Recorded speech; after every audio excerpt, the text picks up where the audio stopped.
Grandy, Mediokr Best Sports Podcast. Thank you for tuning in. Got about 4 topics revolving around the Minnesota Vikings and a couple of more topics revolving around the Minnesota Timberwolves and the NBA trade deadline.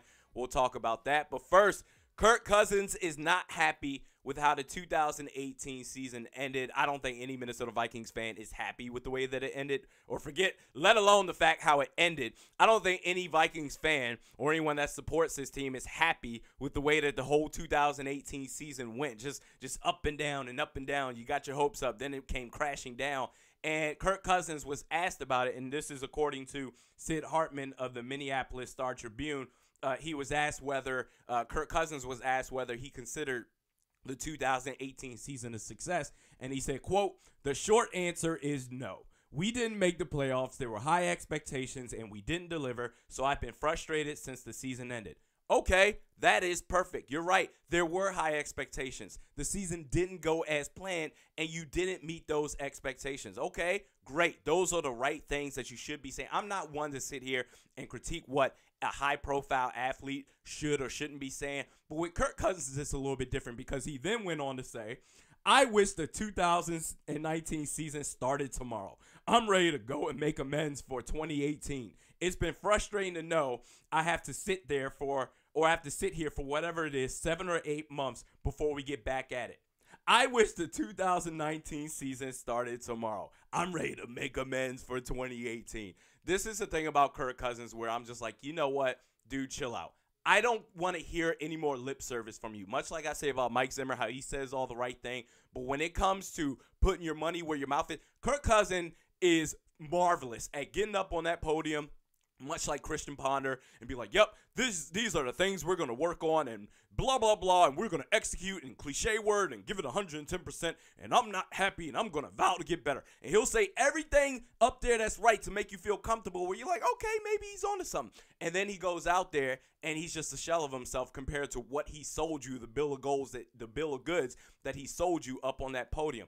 I don't want to hear any more lip service from Kirk Cousins about how he's ready to make amends for 2018 or how he wishes the 2019 season started tomorrow. Don't talk about it. Be about it. Because then you see on Twitter, this dude Kirk Cousins posted, much like, and I'm comparing him to Carmelo Anthony. This dude Kirk Cousins posted on Twitter, he posted a video of himself throwing a football in the beach on the sand. And he said, quote, "May not have Stephon Diggs and Adam Thielen around, but got to throw all offseason to keep the arm strong." And he just shows a video of himself throwing one pass in the sand. Like, dude, what are you doing, man? We know you can throw the football, Kirk. You don't need to show us that you're throwing a football in the sand on the beach. Also kind of not throwing a shot, but it's also like, hey, look at me. I'm on vacation while the rest of you guys are sitting there with your 9 to 5 chilling. But I compare him to Carmelo Anthony because of this. If you remember a couple of summers ago, a couple of off seasons ago,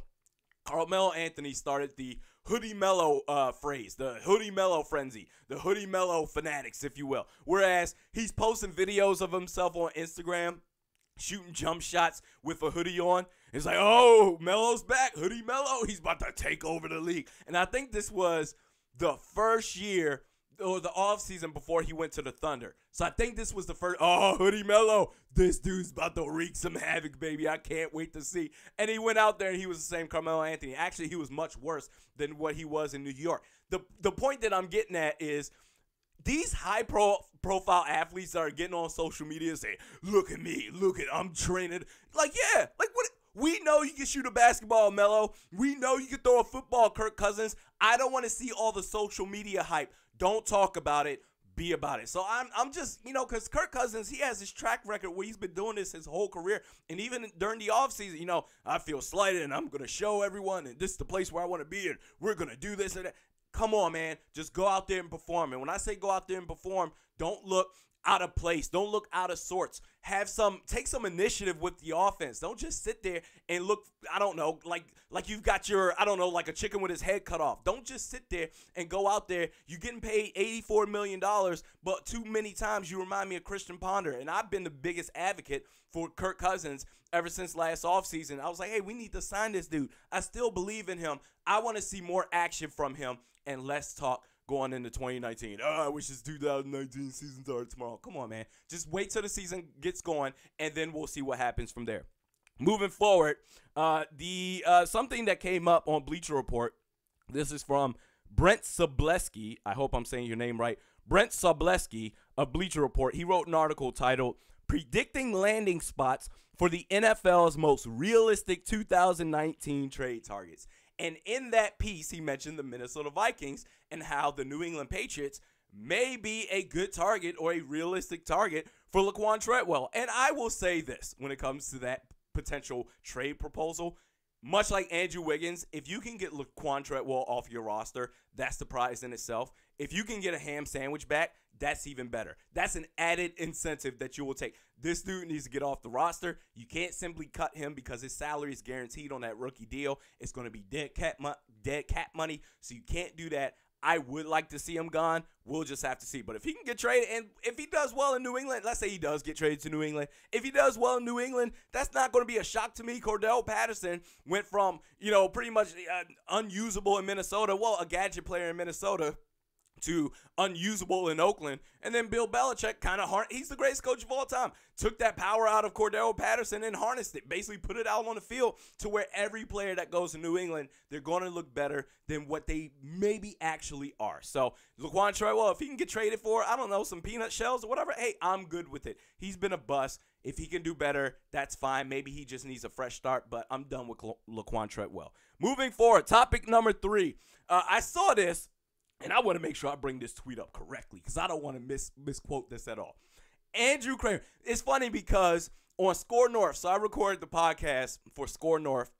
On Tuesdays, we do, if you're new to this, Tuesdays we do the podcast for Score North. You can check out their YouTube channel there. And then Saturdays, I do my own podcast here. So they're actually my own podcast. They're just on different networks on different days of the week. Tuesdays, Score North, and Saturdays on this YouTube channel, Realistic Randy.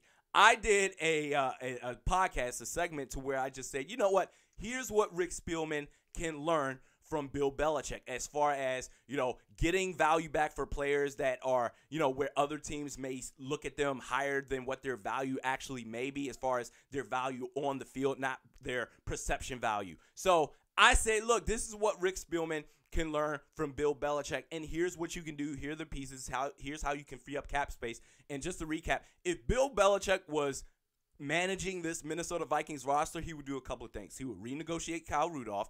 He would cut Andrew Sendejo in favor of Anthony Harris. He would trade Xavier Rhodes. In my humble opinion, this is just me, based on his track record of trading away Richard Seymour, trading away, Logan Mankins Logan Mankins to the Tampa Bay Buccaneers for Tim Wright and like a second round pick, whatever that was. Who else he traded? Jamie Collins, Chandler Jones, high profile players to where it's like finance related. It's all finance related. The bottom line is you're trying to win, and those players, as talented as they are, they're not impacting the New England Patriots' chances or the bottom line at being able to win a championship. He's shown that throughout his tenure with the New England Patriots. But I believe that if he was managing this roster, he would renegotiate Kyle Rudolph. He would cut Andrew Sendejo for Anthony Harris. He would renegotiate the hell out of Everson Griffin or cut him outright in favor of Stephen Weatherly because we have the depth there. He would also trade Xavier Rhodes, I believe, because Xavier Rhodes, maybe he can have a bounce back year. And here's the difference with Bill Belichick and the rest of the league. Bill Belichick would look at Xavier Rhodes and be like, whoa, there's that decline right there. I'm not willing to take that risk. Let's get something back for him. Let's get some sort of value back, a player, draft pick, whatever it is, and we can keep this thing spinning. We always have a rotation of assets going around. We don't let assets just walk out the door for absolutely nothing. I see the decline now. I'm trading him. The rest of the league is like, no, it's fine. He'll bounce back. You never know. He'll have a bounce back here. Bill Belichick would say, the hell with that. I'm not taking that risk. Anything else? Let's see. Xavier Rhodes, Andrew Sendejo, Everson Griffin. I think that's what. Kyle Rudolph renegotiate. I think that's pretty much it because also with extending the Xavier Rhodes conversation, Trey Waynes has been very solid throughout his career, in my humble opinion. You got Mike Hughes, you've got Holton Hill, Mackenzie Alexander has taken a quantum leap forward. I think you're good. You're gonna have to make it. You're not gonna be able to keep both Trey Waynes and Xavier Rhodes. So the cheaper option is Trey Waynes, and the risk of Xavier Rhodes continuing the decline steep that he's on, that's too big of a risk that I would take. But anyway, I did a whole podcast on that, not to ramble on for it. I did a whole podcast on that. And then on Tuesday, I woke up. So I recorded that Monday night for Tuesday morning's podcast. Okay, fine. Woke up Tuesday morning. Right, I think it was like right after the podcast got posted on Score North. And I saw this tweet as soon as I woke up to get ready to go to work for the day. I saw this tweet as soon as I woke up from Andrew Kramer. And he tweeted out, the Vikings will start at the bottom and build something on offense this offseason. One change they have considered is moving left tackle Riley Reiff possibly to guard. And to that, I say, come on, man. What are you doing, man? What are you doing, Rick? What are you doing, coach? Why do we have to keep going down this philosophy of shuffling offensive linemen? Why can't we get interior off? Why can't we get guards? Why can't we just simply sign guards or draft guards to play guards? Why do we feel like we saw the Mike Rimmers experiment last year? Why do we feel like we could take these players out of position or take them from their natural position, put them out of position in something completely different? Because maybe when it comes to Riley Reiff, I would make the argument about this. Maybe you could take Riley Reiff and put him at right tackle and then take Brian O'Neill and put him at left tackle. I'm not saying you should do that, but maybe you could do that. Brian O'Neill, if I'm not mistaken, he was a left tackle at Pitt, I believe. And Riley Reiff, he played right tackle at Detroit. Now, Riley Reiff, he wasn't that great of a right tackle at Detroit, but at least you could justify that maybe, okay? When you're talking about taking a tackle into the interior offensive line or a guard and interior offensive lineman to a tackle spot, that I don't know. You're basically just destroying. You're I don't want to say committing suicide to the offensive line because you're just doing it. You're basically performing malpractice on the entire offensive line. And here's why. And this may be too simplistic of thinking for me, but here's my thoughts on the offensive line. If you're playing left tackle or right tackle, if you're a tackle in the NFL or in football in general, high school, college, whatever, if you're playing tackle, your premise as far as impact of play, I would imagine athleticism is at the top. I get they're football players. They're all athletic. I get that.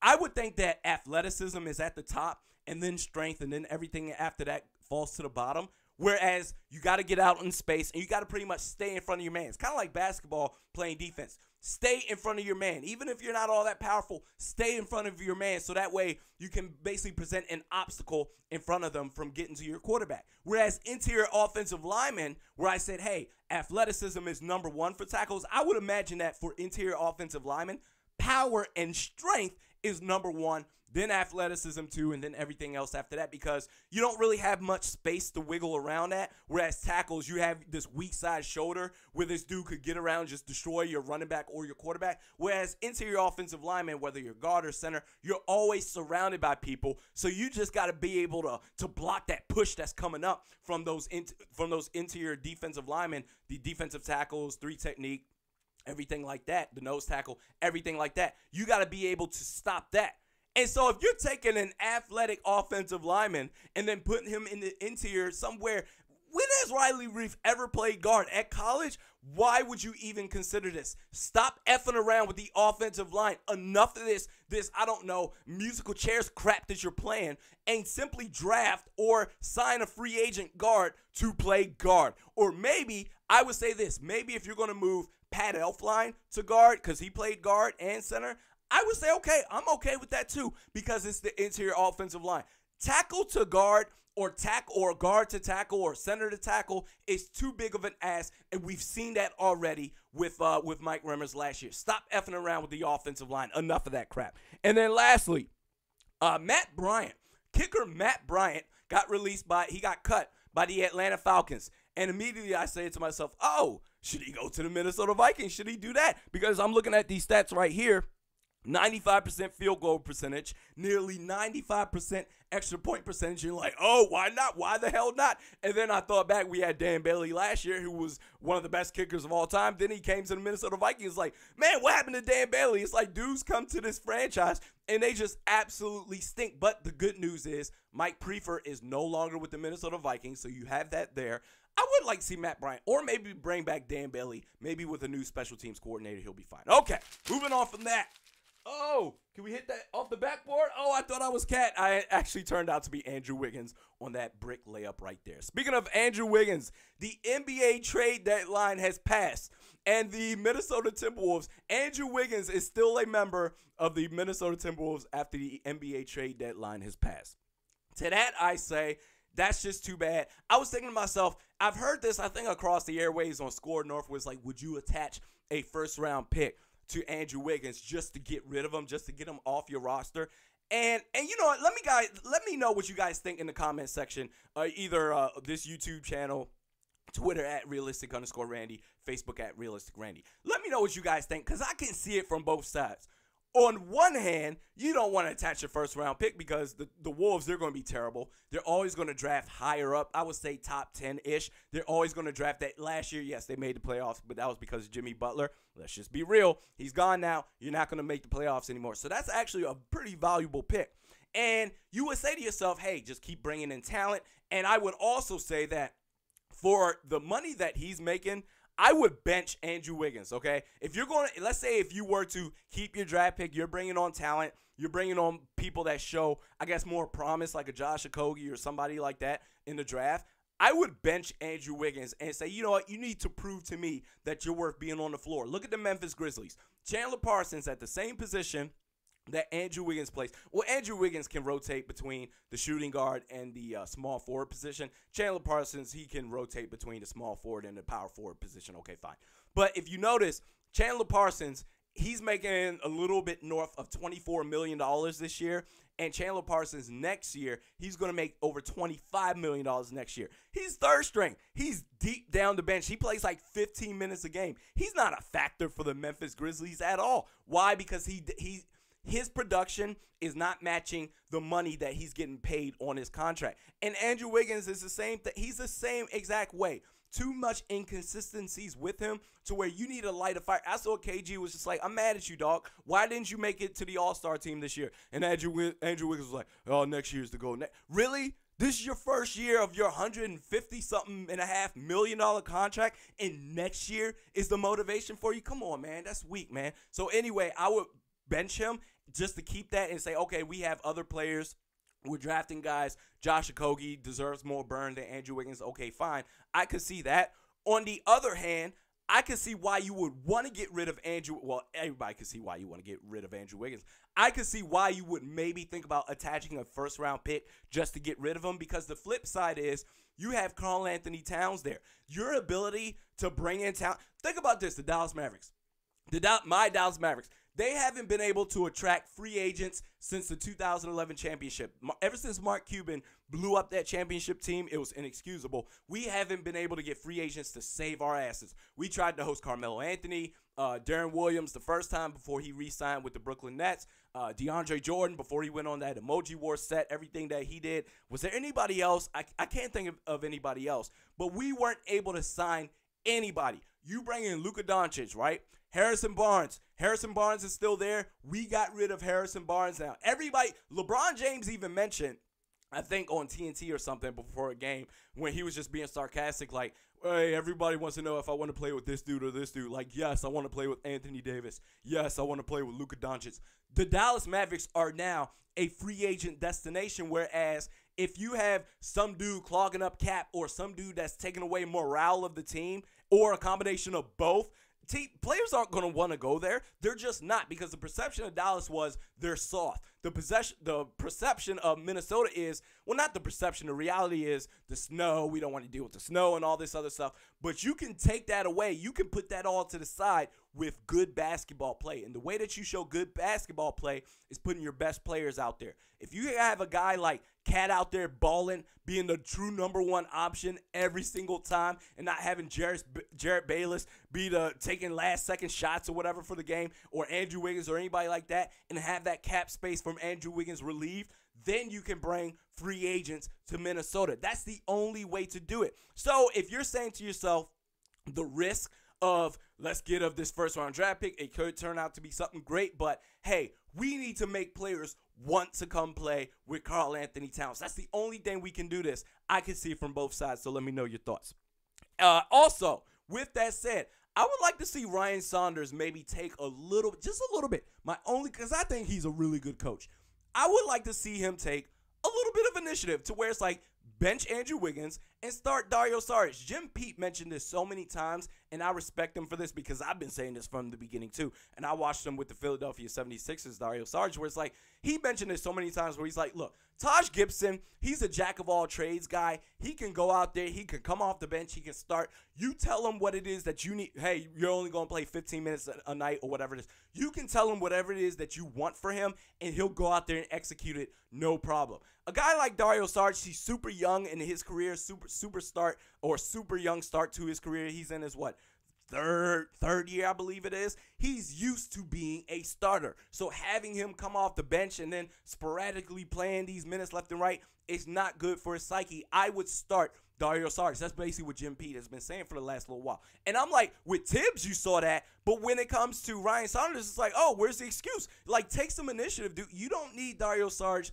coming off the bench. So, and also, too, going back to the Andrew Wiggins front, I do believe that for you Minnesota Timberwolves fans, I do believe there's light at the end of the tunnel, okay? The only caveat to that is you're going to have to be a little bit patient, and I know that's not something you want to hear because this franchise has been suffering. You fans have been suffering forever. I absolutely get it, but I think there is a light at the end of the tunnel with Andrew Wiggins, and here's why.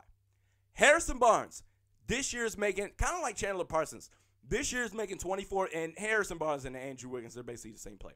Harrison Barnes is making about $24 million a year. Next year, he's going to make about $25 million a year. At the time, it was a max contract. Since then, contracts have been inflated, going up. Okay, fine.